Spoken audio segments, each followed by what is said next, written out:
बड़ी पूंजी हम लोगों की सबकी रहेगी। लेकिन साथ साथ इस कार्यशाला में हम लोग खुलकर चर्चा करना है, दो तरफा संवाद होना है और आपकी जितनी भी जिज्ञासाएं हैं उसको दूर करने के लिए आज विशेषज्ञों से सत्र भी होगा। ये शुरुआत है।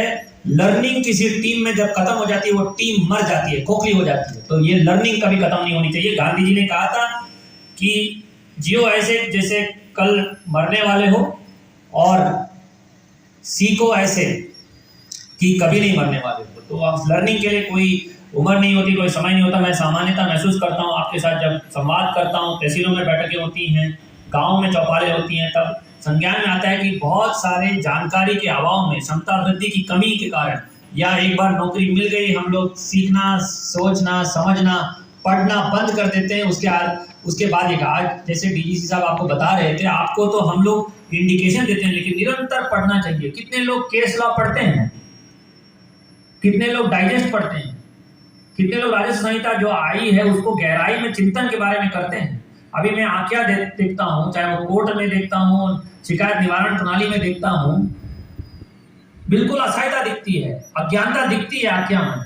अगर आपस में विवाद है उसको कैसे हल करना, ये भी जो हमारी ताकत थी, हमारे राजस्व विभाग की सबसे बड़ी ताकत थी कि ज्ञान कंट्रोल में है हाथ में मामला, कहीं ना कहीं ये गवाते हुए दिख रहे हैं। ये बहुत बड़ी बात हो जाएगी हमारे विभाग के लिए। इस सिलसिले को खत्म करना है और हमें मास्टरी पाना है हर क्षेत्र, क्योंकि आपके कार्य कुशलता के आधार पर हम सबके सबसे इंपॉर्टेंट स्तंभ हैं।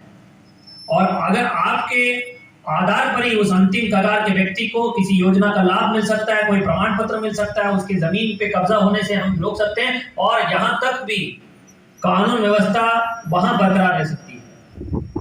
अगर आप चाहें तो क्या नहीं हो सकता है। आप सोचिएगा, 80% लोगों को राशन देने के बावजूद भी, 50% से ज्यादा लोगों को पेंशन और सोशल सिक्योरिटी देने के बावजूद भी, विभिन्न योजनाओं में गांव में ही स्कूल, आंगनवाड़ी केंद्र, सारी अवस्थापना देने के बावजूद भी आक्रोश क्यों दिखता है, लोग वांछित क्यों दिखते हैं?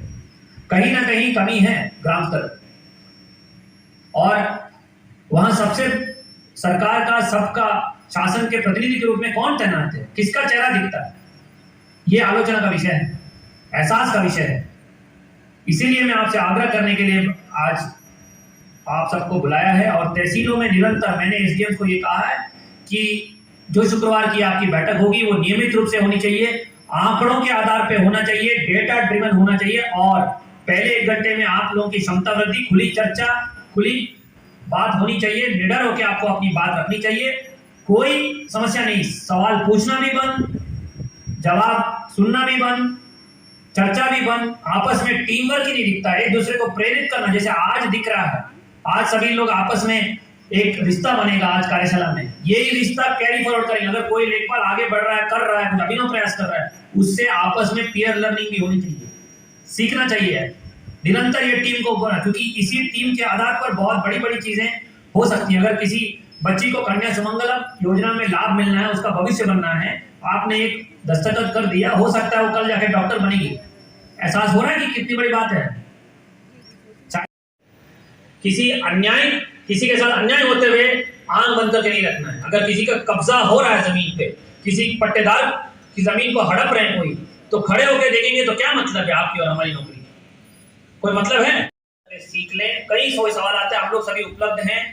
मैंने जो भी सीखा है लेखपालों से बहुत चीजें सीखे, समझा है और करते करते सीखा है। बहुत चीजें सबसे ज्यादा जमीन से जुड़ी हुई है और सबसे बड़े दायित्व को निर्वहन कर रही है। 90% से ज्यादा गांव के सभी वर्ग के लोगों को सेवा देने का सौभाग्य हमारा को प्राप्त हुआ है। हम सबका पेरेंट डिपार्टमेंट, इसलिए जिम्मेदारी भी बड़ी होती है और हम लोगों की कटिबद्धता भी उसी अनुसार होना चाहिए।